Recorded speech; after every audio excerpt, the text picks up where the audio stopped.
Es el Jueves Santo 31 de marzo de 1774.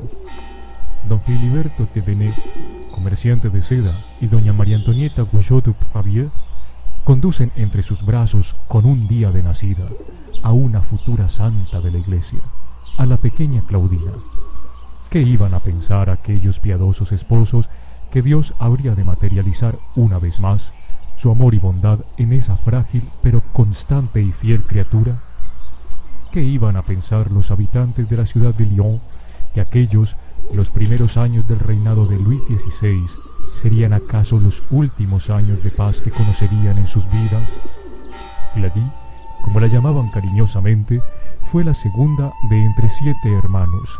Eran ellos Luis Antonio, Francisco María, Elizabeth, Francisca, Juan Luis y Leonor. Nuestra Gladys recibió la educación propia para las jovencitas de su tiempo. Aprende sobre todo a conocer y amar a Jesús cada día más. A los 12 años recibió la primera comunión y la confirmación, como era el uso entonces. Quizá no se imaginaba aún la pobre niña cuánto habría de necesitar de las gracias del bautismo y la fortaleza de su alma a lo largo de su vida.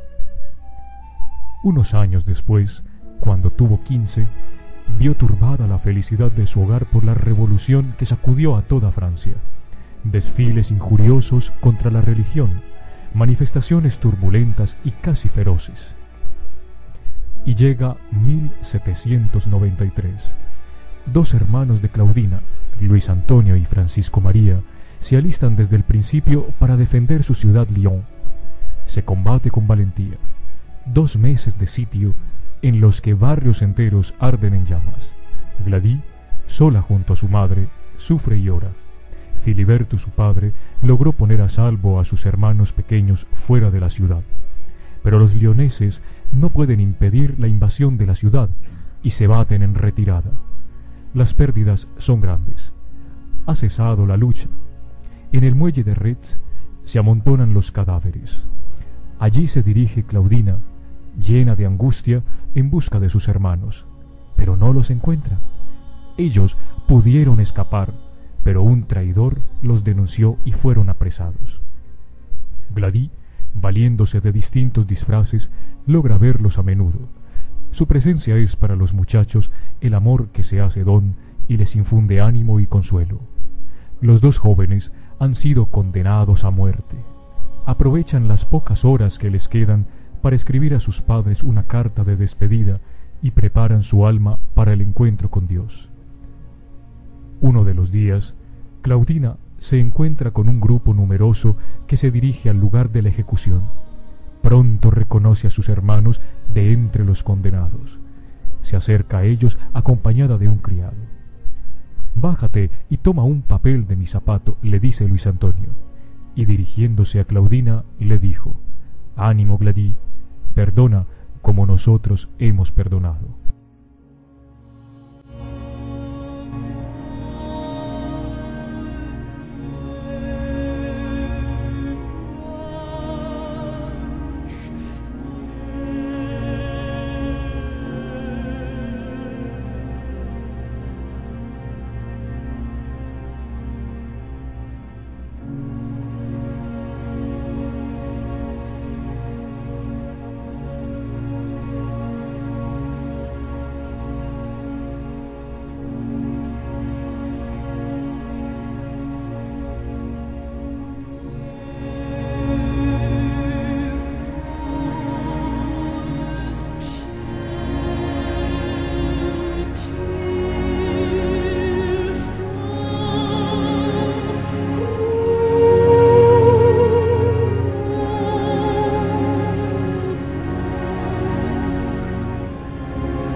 Presencia el bárbaro fusilamiento, viendo con horror cómo rematan a los heridos, entre los que están sus hermanos.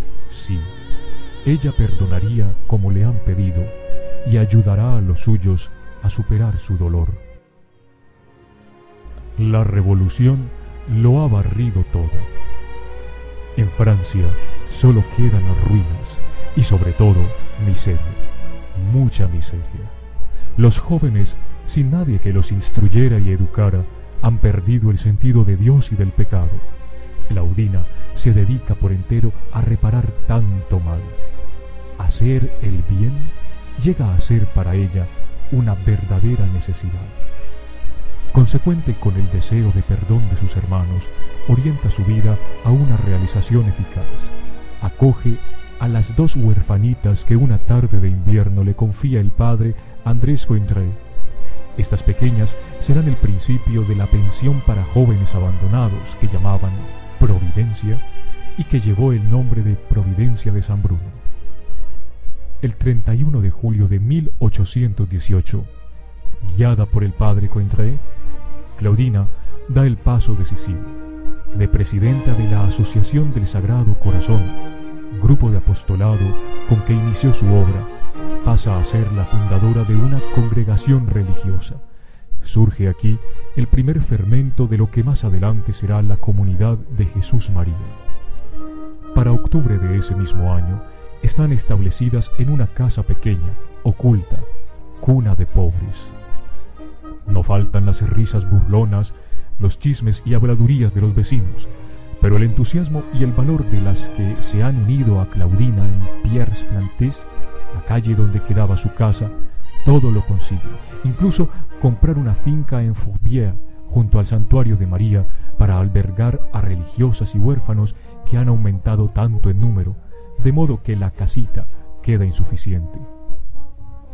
Vencidas las primeras dificultades y puesta su confianza en Dios, Claudina piensa que además de acoger a las huerfanitas, se debe a otras niñas que necesitan quien las eduque, forme e instruya para que, siendo influyentes en la sociedad, logren una vida más justa, más humana, más cristiana.